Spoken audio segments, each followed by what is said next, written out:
Electronic মিডিয়ার সম্মানিত নওগাঁর সাপাহারে সীমান্তবর্তী এলাকার যুব সমাজকে দক্ষ জনশক্তিতে পরিণত করা, কর্মসংস্থানের সুযোগ সৃষ্টি এবং মাদক ও সীমান্তবর্তী অপরাধ থেকে দূরে রাখতে বিজিবির উদ্যোগে সীমান্তবর্তী টেকনিক্যাল ট্রেনিং সেন্টারের উদ্বোধন করা হয়েছে।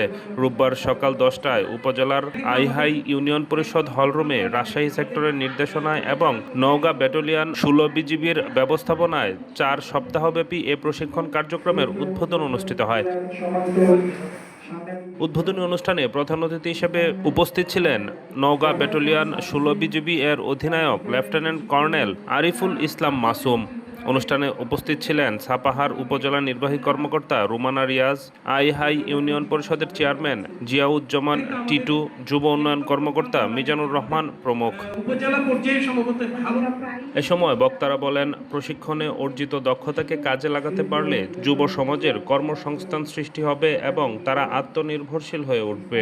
প্রশিক্ষণ কার্যক্রম সফল হলে ভবিষ্যতে এর পরিধি আরও সম্প্রসারণ করা হবে বলেও আশাবাদ ব্যক্ত করেন তারা।